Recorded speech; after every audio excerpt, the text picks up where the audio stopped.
Mario ahí. Bueno, pero Mario ahora ya es un adulto con ese corte de pelo. Un hombre hecho y derecho. Un hombre hecho y derecho. Muy bien. Ustedes saben que nosotros hemos estado... Madre mía, tengo cada cosa acá que no vale la pena, pero bueno. Hemos estado hablando de este pasaje.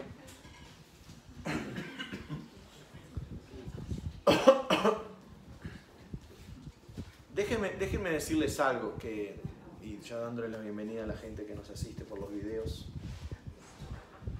Déjenme decirles algo que Dios puso en mi corazón. Y es que el apóstol Pablo, allí en 2 de Corintios 4, cuando él habla de los sufrimientos de la fe y él habla de la realidad de la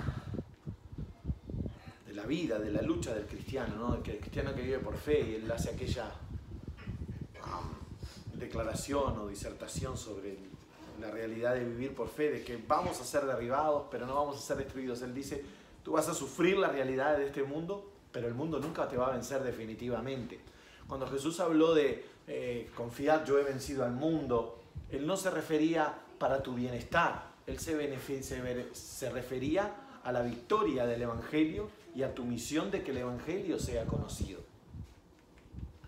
Nosotros hemos usado Jesús venció el mundo para tratar de encontrar en nosotros la oportunidad y la fuerza de la bendición personal.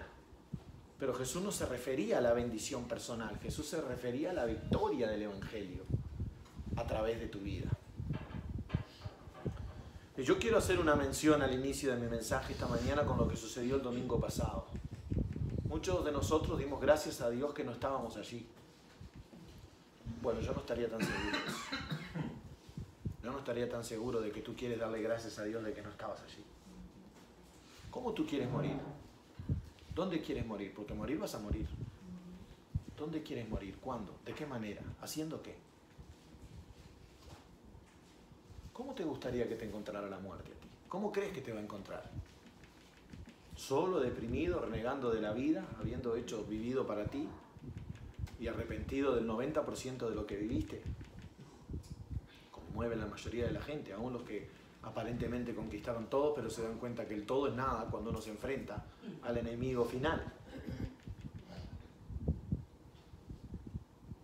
Nosotros le agradecemos a Dios que no estamos en el lugar de los que sufren con ISIS o de los que sufren en el sur de Texas. O sea, tú prefieres que tu hijo no sea matado, no sea asesinado por un matador.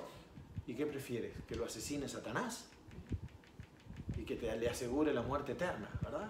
Que él viva una vida feliz, sea un profesional, se llene de dinero, tenga una esposa linda, sea un gran macho, de repente se muera sin Cristo y en el día de juicio escuche la voz de Jesús, tu hijo, el amor de tus entrañas, apártate de mí, maldito, al fuego eterno preparado para el diablo y sus ángeles. ¿Is that what you want? Entonces a mí me duele mucho que nosotros tenemos una visión terrenal. Le damos gracias a Dios cuando no nos pasa nada.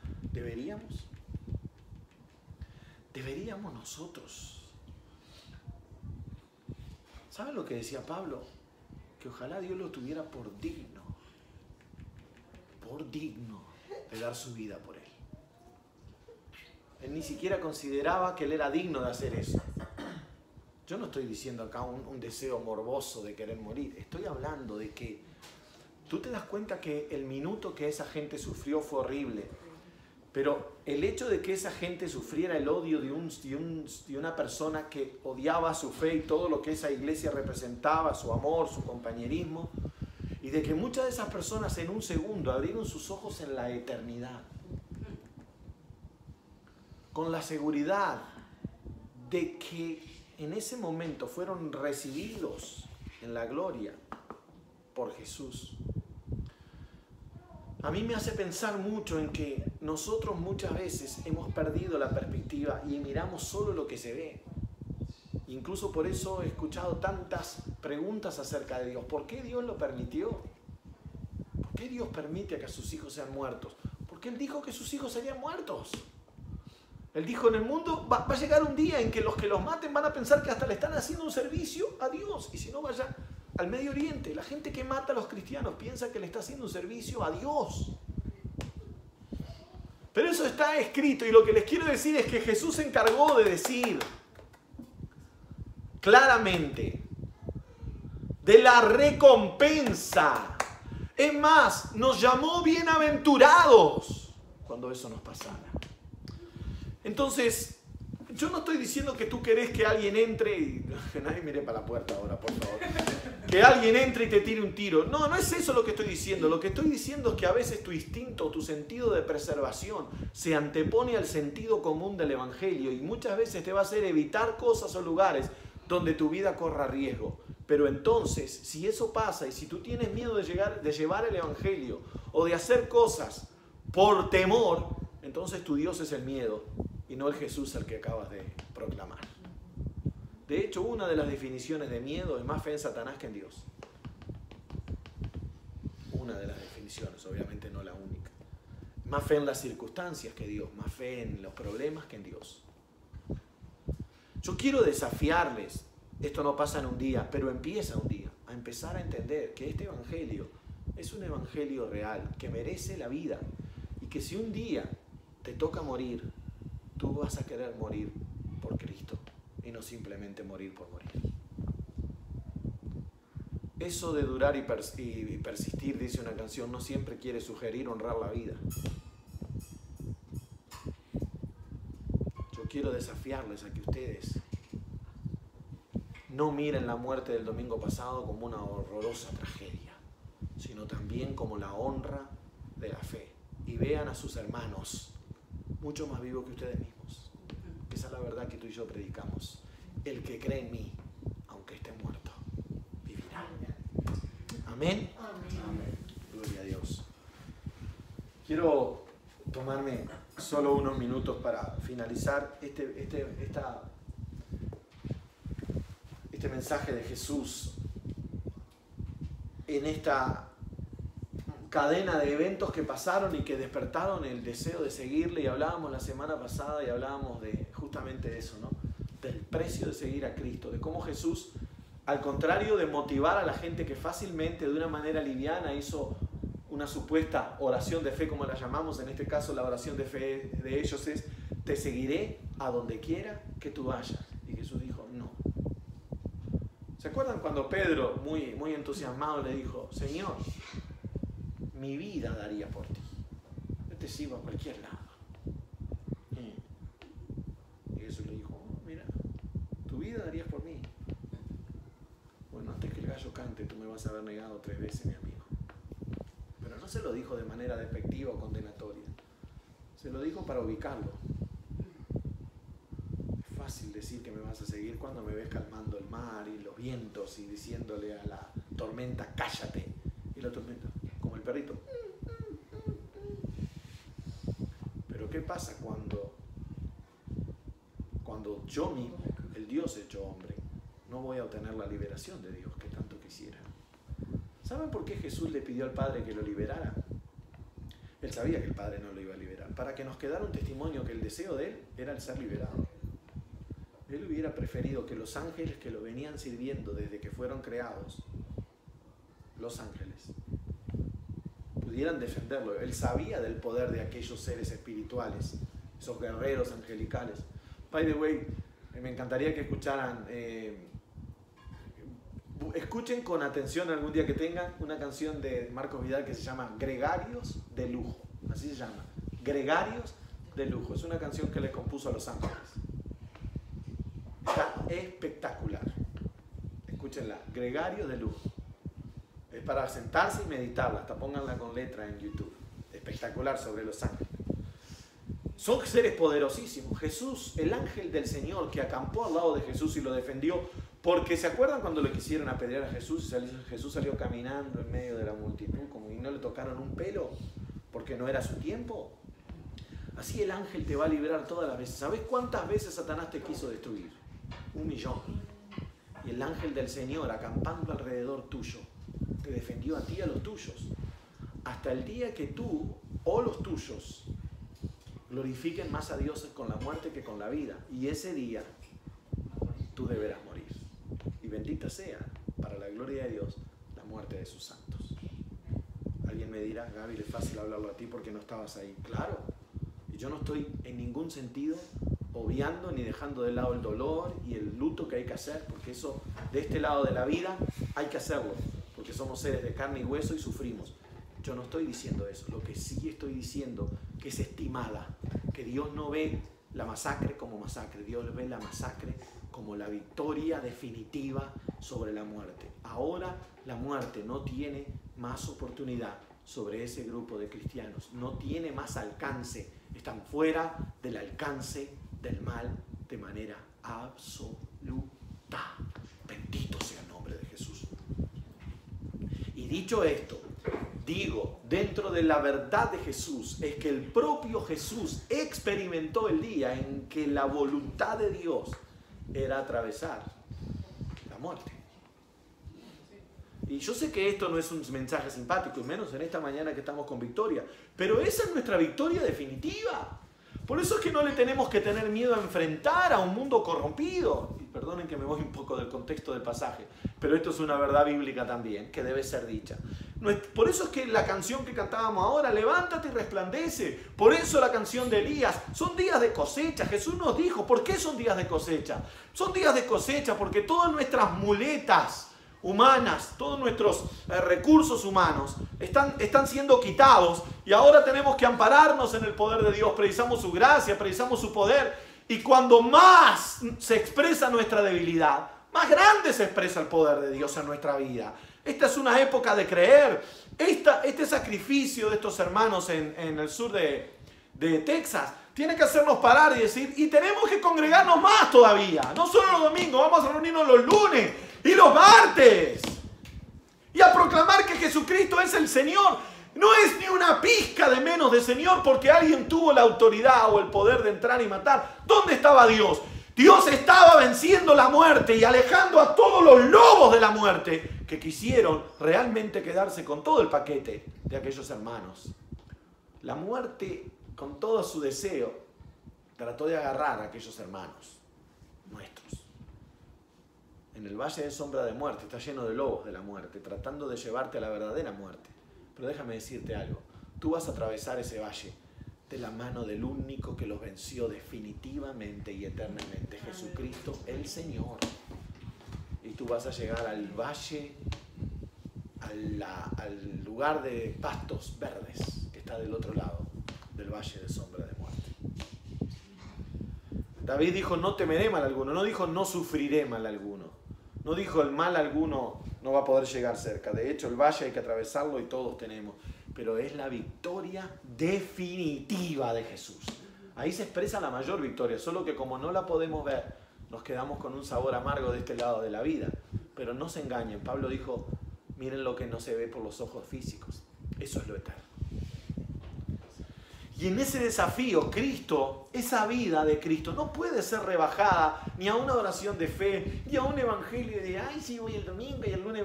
Eso no es el evangelio. Oh, Señor, bendice, me da una casa, un auto. ¿De qué estamos hablando? Estamos hablando de Cristo, señores, del autor y consumador de la fe, del creador de todas las cosas, el verbo de Dios, la palabra de vida.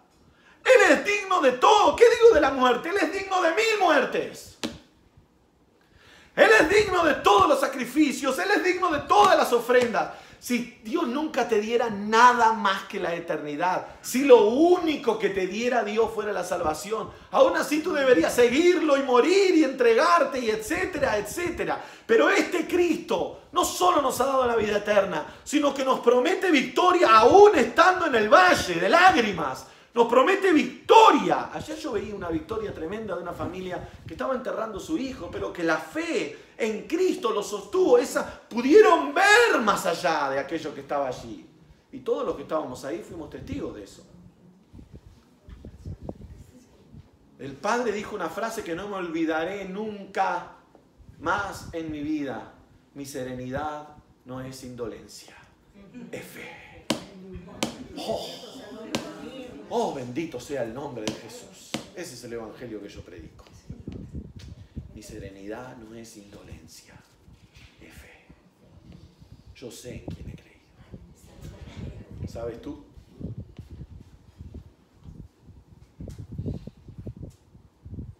Jesús dice, este no es un evangelio de mercachifles y estafadores. Este no es un evangelio de espejitos, de pinturitas. Este es el evangelio digno de la vida y se pide la vida a cambio del evangelio. Ahora, probablemente tu vida dure muchísimo y Dios te bendiga hasta las entrañas. Eso es voluntad de Dios. Allá Él, con su voluntad. Se ve que Él sabe de ti lo que ya debería saber. O mejor dicho, Él tiene el testimonio de ti que Él debería tener, porque saber de nosotros sabe de todos. Pero no te engañes, mi hermano. Este es el evangelio que vale la pena vivir por Él y morir por Él. Por eso Jesús, cuando esta gente tiene un arranque de emoción y dice, te seguiré a donde quiera que vayas, Jesús le dijo, ni siquiera sabes a dónde voy a ir y tú me vas a seguir. Deberías haberme preguntado, ¿a dónde vas? Y después viene otro con muy buena intención y le dice, y era discípulo. Dice, otro de sus discípulos le dijo, Señor, permíteme que vaya primero y entierre a mi padre. Jesús le dijo, sígueme, deja que los muertos entierren a sus muertos. No le estaba pidiendo permiso para ir a un funeral, hermano, no malentiendan las palabras de Jesús.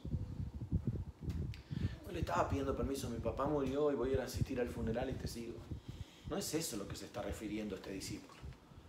Este discípulo de alguna manera está diciendo, seguirte a ti me está costando el precio de dejar a mis padres, y mis padres me necesitan, o mi hijo me necesita, o mi familia me necesita, o tengo que seguirte, pero primero tengo que resolver asuntos de mi vida. Ahora, cuando yo esté preparado, cuando yo esté listo, cuando las circunstancias estén a mi favor, cuando yo esté seguro de que mis hijos ya están en la universidad y bueno, y mis padres ya están cuidados o en el cielo, entonces llega mi vez de servirte.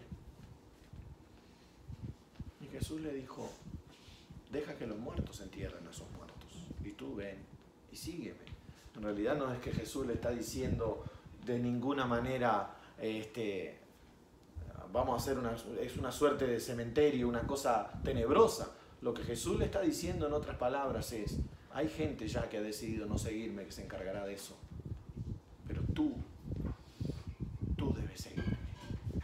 Tú, escuchen esto, el evangelio que te estoy presentando, la invitación a seguirme que has recibido, vale más que todo lo que tú estás queriendo cuidar.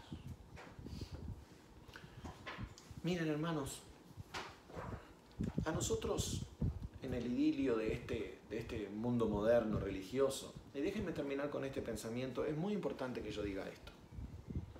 El mismo Jesús que dijo que era causa de unidad, dijo que era causa de división. El mismo Jesús que nos vino a dar paz dijo, no piensen que yo he venido a traer paz, he venido a traer guerra. Eso es contradictorio, porque por un lado dice, mi paz os dejo, la paz os doy, y yo no he venido a traer paz. Van a haber puntos en la vida, ojalá y que nunca te pase, pero te puede pasar, en que tú vas a tener que decidir entre Dios y la gente que amas. Vas a tener que decidir entre Jesús y la gente que amas. Vas a tener, muchas veces por causa de Cristo, tú vas a tener que sacrificar cosas que amas profundamente. Y la verdad del Evangelio y la oferta de Jesús es que si yo no soy digno de ese sacrificio, entonces tú no eres digno de él. Así es simple. Capaz que no te pasa en toda la vida, bendito sea Dios por eso. Pero es probable que en algún punto de tu vida tú tengas que decidir. Yo nunca más me voy a olvidar de una situación entre padre e hijo, que aquel muchacho mayor que vivía con un padre le estaba trayendo todo lo malo y yendo en contra del Evangelio y haciendo una situación, era una situación espantosa, y aquel padre tuvo que pararse frente al hijo y le dijo, mi amor por ti nunca va a cambiar. Yo siempre voy a estar con los brazos abiertos, pero tú y yo no podemos caminar juntos más. Y yo vi a aquel padre desgarrado y a aquel hijo saliendo por la puerta. Y todos hubiéramos dicho, no, pero hay una conciliación que él había intentado hacer por mucho tiempo, pero que llegó a un punto donde él tuvo que decidir entre la fe que tenía o tener una relación con el Hijo, porque la relación con el Hijo era insostenible por la fe, era la amenaza constante a su fe, era la invitación constante a negar su fe. Ahora, muchos de nosotros no hemos vivido nunca esa situación porque Dios nos ha concedido la gracia. Y por eso la Biblia insiste tanto, toma decisiones correctas a tiempo para que no te enfrentes a eso. Pero si llegara al punto donde tú tienes que decidir entre tu padre y Dios, Dios debe ser tu decisión. Entre tu esposa y Dios, Dios debe ser tu decisión. Entre tu hijo y Dios, Cristo o ocupa el centro o no ocupará ningún otro lugar en tu vida. Yo sé que esto es fuerte. De nuevo, quizás muchos no tengan nunca que tomar esa decisión, bendito sea Dios por eso. Pero Jesús lo dejó claro aquí como diciendo, este evangelio y esta salvación es digna de ser el centro de tu vida. Yo solo quería dejar este statement antes de terminar y pasar a lo siguiente, porque ahora viene otro aspecto en lo que yo quiero trabajar y me encanta este pasaje que vamos a empezar la semana que viene. El famoso pasaje donde Jesús duerme en la barca. Aquí hay tanta enseñanza para nosotros y tiene mucho que ver con estas tribulaciones de la vida. Porque, hermanos, muchas de las tribulaciones de tu vida han venido o vendrán por causa de Cristo. Y bendito sea Dios por eso. Pero quiero terminar esta mañana con el punto que te lleves en el corazón, de que Dios convivirá con cosas en tu vida, dividirá, no voy a decir dividirá, Dios aceptará todos tus amores porque Él los puso. Dios te creó para amar a tu esposo, a tu esposa, a tus hijos, para amarlos con todo tu corazón. Pero hay un punto donde Dios debe estar y es cuando se llega al punto de la decisión. Déjame enterrar a mis padres, significa que yo soy segundo, que tú quieres tomarte el tiempo para vivir con tus padres y después seguirme. Yo estoy aquí hoy y yo te invito hoy. ¿Quieres seguirme o no? No puedes dejarme para después. Ni puedes dejarme en segundo lugar. Por favor, revisemos nuestro corazón, porque el Señor nos está hablando. Yo sé que este es el evangelio que no escuchamos muy a menudo, pero es el único evangelio que la Biblia nos enseña. El que no esté dispuesto a dejar padre, madre, hermanos, casa, hijos, por causa de mí, dijo Jesús, no es digno de mí. Tú no aceptas a Jesús. Jesús te ha aceptado a ti. Y lo que te hace digno de Jesús es que Jesús sea el centro de tu vida. Amén. Amén. Señor, te damos gracias en esta mañana por tu palabra y por tu verdad.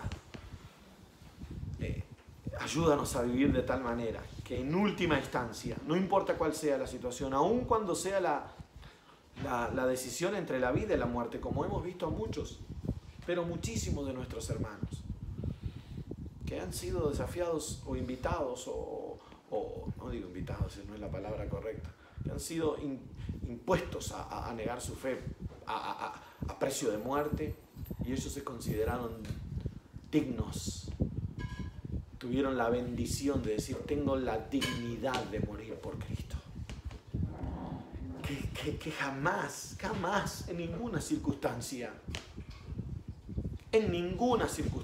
permitamos que tú quedes en un segundo plano en nuestra vida.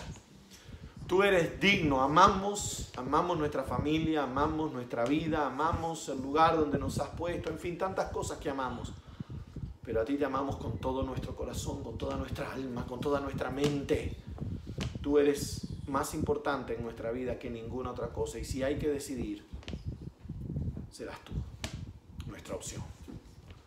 Ayúdanos a vivir. Yo sé que eso no es fácil para mí, estoy seguro que no es fácil para nadie aquí. Pero tú eres digno de que esa sea nuestra verdad y nuestra decisión. Gracias por eso, Señor. Te bendecimos y te honramos en el nombre de Jesús. Amén, amén y amén. Bendito sea el nombre de Jesús. Esta mañana sí.